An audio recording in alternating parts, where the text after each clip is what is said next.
Hello students, now we will discuss about 9.2 exercise.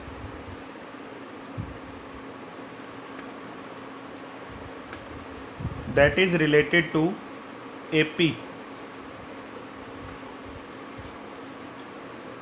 Chapter 9th कर रहे हैं हम, सीक्वेंस एंड सीरीज़। इसकी बेसिक इंट्रोडक्शन के बारे में हमने पढ़ा था पहले, और लास्ट वीडियो के अंदर आपको ये भी बताया था कि जो 9.2 एक्सरसाइज है वो आपकी अर्थमेटिक प्रोग्रेशन जो एपी आपने पढ़ा था 10th क्लास में, उसी से रिलेटेड है। उसी से रिलेटेड कुछ और क्वेश्चंस आपको दिए गए हैं, ठीक है। वो हमें क्वेश्चंस को सोल्व करना है। बेसिक चीज़ वो सारी की सारी वही है जो हमने 10th क्लास में पढ़ी थी। मैं थोड़ा सा फिर एक जनरल इंट्रोडक्शन दे देता हूँ अर्थमेटिक प्रोग्रेशन की, कि अर्थमेटिक प्रोग्रेशन क्या होती है, ठीक है। अर्थमेटिक प्रोग्रेशन में क्या होता है बेटा, वैसे तो आप सबको पता ही है, मैं एक एग्जांपल से समझाता हूँ। 2, 5, 8, 11, 14 जो एपी होती है उसमें जो कलेक्शन ऑफ नंबर्स होती है, जो कंसेक्टिव टर्म्स होती हैं, उनका जो डिफरेंस है वो सेम होता है। यहाँ डिफरेंस कितना है इनका, 5 - 2 is 3, 8 - 5 is 3, 11 - 8 is 3, 14 - 11 is 3। सो इनका जो कॉमन डिफरेंस है जिसको हम डी से डिनोट करते हैं दैट इज़ 3। जो फर्स्ट टर्म है उसको हम ए से डिनोट करते हैं दैट इज़ 2, ओके। और इसके बारे में हमने 10th क्लास में ये भी पढ़ा था कि जो इसकी जो nth टर्म है, nth टर्म का फॉर्मूला होता है a + n - 1d। nth term मतलब अगर हमें इस सीक्वेंस की कोई भी टर्म निकालनी है, फॉर एग्जांपल 15th टर्म निकालनी है, 20th टर्म निकालनी है, तो हमें सिर्फ इस n की जगह वो पर्टिकुलर नंबर रखना है जो भी टर्म हमने निकालनी है। फॉर एग्जांपल हमें a 20th टर्म निकालनी है हमें, तो a हमारे पास कितना है, फर्स्ट टर्म क्या है इसकी 2, n is 20, 20 - 1 is 19 and d is 3, so it will be 19 3 जा 57, this will be 59, this will be the 20th term, okay। So by this way you can find any number of terms, 20th 50th, जो भी term आपको निकालनी है। आपने इससे और question भी सीखे थे इसी से रिलेटेड, जैसे हमारे पास इस फॉर्मूले के अंदर क्या क्या है, 1 is an, a, n and d। ये 4 चीज़ें हैं हमारे पास इस फॉर्मूले के अंदर। हमें इन 4 में से कोई 3 चीज़ें डेफिनेटली गिवन होंगी, और हमें फोर्थ जो टर्म है, जो फोर्थ जो चीज़ है वो हमें ज़रूर निकाल के दिखानी पड़ेगी हमें। जैसे इसके अंदर हमें an फाइंड आउट करना था, जैसे a 20th फाइंड आउट करना था, a भी गिवन था, n भी गिवन था और d भी गिवन था, तो an। अब मान लो इसी तरह से ही हमसे कुछ क्वेश्चन पूछा जाए कि बताइए कि 53 इस सीक्वेंस की कौन से नंबर वाली टर्म है, which term of this sequence will be 53, okay. So 53 हमारे पास यहाँ लास्ट में गिवन है, so this will be its nth term. So what is 53, this is an given to us, okay। Now an is given, a is with us, that is 2 and d is 3. What we need to find out is n। हमें क्या find out करना है, n find out करना है। तो nth term का formula लगाएंगे यहाँ पर, a + n - 1, d is 53, a is 2, n - 1 that is d is 3, 53, n - 1 3, this is 51, n - 1 3 उधर जाके डिवाइड हो जाएगा, दैट विल बी 17, n की वैल्यू क्या आ जाएगी 80। सो 53rd will be it's 18th term, okay. और अगर हमने इसके साथ एक और फॉर्मूला भी सीखा था, that was sum up to n terms. Formula क्या था, n/2 2a + n - 1 into d, n/2 2a plus n-1 into D.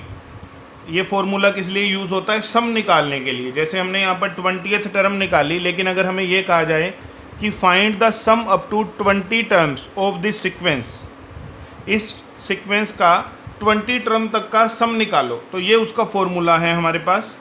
इसमें भी हमारे पास 4 चीज़ें हैं, SN, A, N और D। उसी तरह से हमारे पास कोई भी 3 चीज़ें गिवन होंगी, जैसे हमें कह दिया गया कि 20 टर्म्स का सम निकालो, तो n की value 20, 20/2, a is 2, 20 minus 1 is 19 into d is 3, 10, 4, 57, this will be 610। इस सीक्वेंस की 20 टर्म्स तक का जो सम है वो कितना होगा हमारे पास? 610। इसका एक और फॉर्मूला भी आपने सीखा था। इसी फॉर्मूले को थोड़ा सा अलग से अगर मैं लिखूं, SN n/2, इस 2a को मैं लिख देता हूं a plus a n-1d। Okay, तो ये फॉर्मूला अभी हमने किया है। ये किसका फॉर्मूला है? nth टर्म का, लास्ट टर्म का। एंड a क्या है हमारे पास? First term. So SN is n/2 first term plus last term, n/2 into first term plus last term. तो ये भी हमारे पास एक SN का फॉर्मूला है, sum up to n terms का। ठीक है, इससे रिलेटेड और भी कई बातें हैं जो हमने पहले 10th क्लास में भी डिस्कस की हुई हैं और जो आज भी हम डिस्कस करेंगे।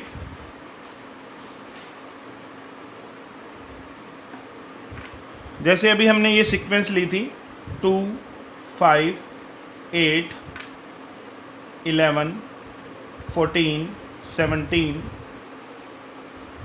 AP बनती कैसे है? AP के जो नंबर हैं इनकी एक और पहचान भी है। वो क्या पहचान है इनकी? कि इसमें कोई भी अगर हम लगातार 3 टर्म्स लें, कोई भी लगातार 3 टर्म्स लें, फॉर एग्जांपल 5, 8, 11 अगर हम ले रहे हैं, तो इसमें जो मिडल टर्म होगी, मिडल टर्म, ये फर्स्ट और थर्ड टर्म का अर्थमेटिक मीन होगी।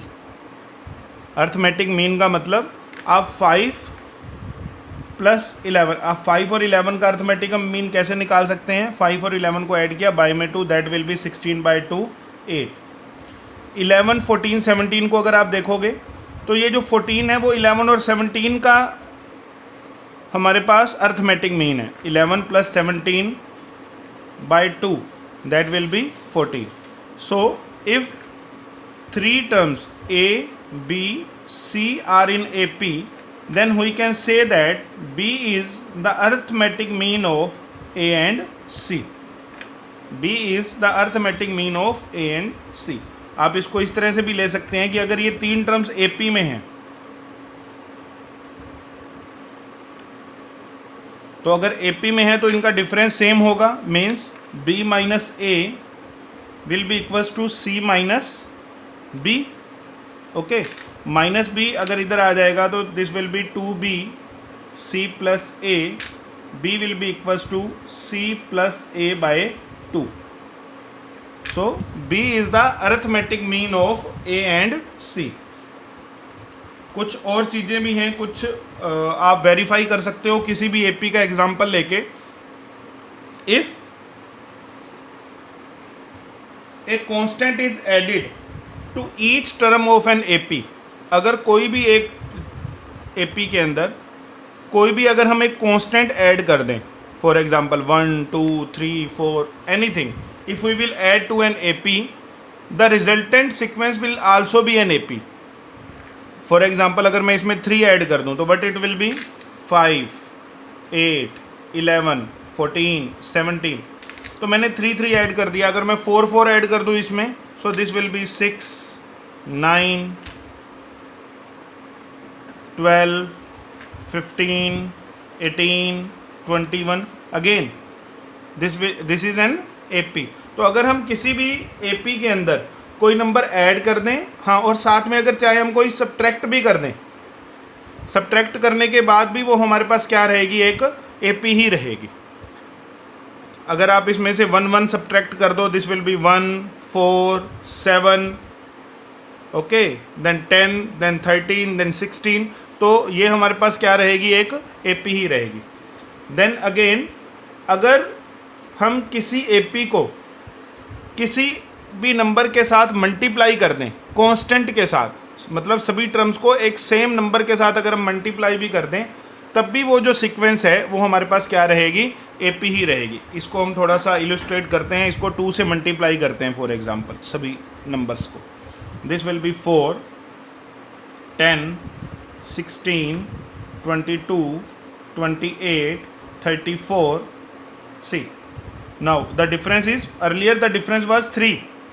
जब हम ऐड कर रहे थे कोई नंबर या सब्ट्रैक्ट कर रहे थे तब भी डिफरेंस 3 ही था, लेकिन जैसे ही हमने इसको 2 से मल्टीप्लाई किया है तो हमारे पास जो डिफरेंस है ये रहेगी तो AP ही। देखिए डिफरेंस कितने का आ रहा है, 6 6 6, ओके, तो डिफरेंस इज 6। पहले 3 था, अब हमने 2 से मल्टीप्लाई किया सारी सीक्वेंस को, तो अब जो इसका जो कॉमन डिफरेंस है वो भी क्या हो गया, ट्वाइस हो गया, 6 हो गया वो हमारे पास। और अगर हम किसी AP को एक नॉन जीरो कांस्टेंट से, जीरो से नहीं, नॉन जीरो कांस्टेंट से अगर हम डिवाइड कर दें, तब भी वो जो रिजल्टिंग सीक्वेंस है वो हमारे पास क्या होगी, एक AP ही होगी। तो ये 4 चीज़ें हैं, चाहे हम AP के अंदर कोई नंबर ऐड करें, सब्ट्रैक्ट करें, मल्टीप्लाई करें या डिवाइड करें, उन सभी केसेस के अंदर वो हमारे पास जो AP है वो हमेशा, जो रिजल्टिंग सीक्वेंस है वो हमेशा हमारे पास क्या रहेगी, AP रहेगी। तो ये है बेटा आपकी जो 9.2 एक्सरसाइज से रिलेटेड जो बेसिक हमारे पास डिस्कशन है, जो बेस हमारे पास यूज़ होना है इस 9.2 एक्सरसाइज को सॉल्व करने के लिए। अब इसी से रिलेटेड ही आपके पास एक्सरसाइज के अंदर कुछ क्वेश्चंस हैं। मैं 1-2 क्वेश्चन तो अभी सॉल्व करूंगा आपके लिए, फिर आप लोग इस 9.2 एक्सरसाइज को आज सॉल्व करोगे, और जो जो इसमें प्रॉब्लम्स होंगी, जो सम्स आपसे नहीं होंगे, फिर हम उन सम्स को सॉल्व करेंगे। आप मेरे को वो डाउट्स बताओगे और फिर हम उसके बारे में डिस्कशन करेंगे। 9.2 एक्सरसाइज है, उससे रिलेटेड आपका जो क्वेश्चन है पहला, जो पहला सम हम कर रहे हैं दैट इज़ 9.2 एक्सरसाइज का। कोई भी, चाहे फर्स्ट सम ले लो चाहे सेकंड सम ले लो, one and the same thing है। फर्स्ट सम है find the sum of odd integers from 1 to 2001। Odd integers का सम 1 to 2001 तक। ऑड इंटीजर्स क्या होंगे हमारे पास, 1 3 5 7 9, और कहाँ तक हमने इनका सम करना है, 2001 तक। ओके, इन सभी ऑड इंटीजर्स का हमें सम करना है। तो ये हमारे पास ऑड इंटीजर्स हैं। ऑड इंटीजर्स में डिफरेंस कितने का हो गया, सभी में 2 का। तो ये हमारे पास क्या बन गई, एक AP बन गई। AP की फर्स्ट टर्म क्या है हमारे पास, 1, डिफरेंस इज 2, एंड दिस 2001 ये क्या गिवन है हमारे पास, nth term, last term given है, 2001 गिवन। अब हमें निकालना है इसका सम। सम निकालने का जो फॉर्मूला है that is n/2 2a plus n-1d। अब हमारे पास a गिवन है, ओके, d भी गिवन है, बट क्या गिवन नहीं है, n गिवन नहीं है। अगर हमारे पास नंबर ऑफ टर्म्स पता हो तब हम इस फॉर्मूले से इसका जो सम है वो हम फाइंड आउट कर सकते हैं। तो उसके लिए सबसे पहले हमें इस an को यूज़ करके, an इज़ 2001, तो an का फॉर्मूला क्या होता है, a plus n-1d। a is 1, n-1, d is 2, okay, n-1 into 2, this will be 2000, n-1 is will be 1000, and n की वैल्यू क्या आ गई हमारे पास, 1001। तो by using nth term formula we had find the value of n. Now put this value of n here. n is 1001 by 2, 2a, a is 1, n minus 1, 1001 minus 1 is 1000 into 2. This will be 2000 plus 2.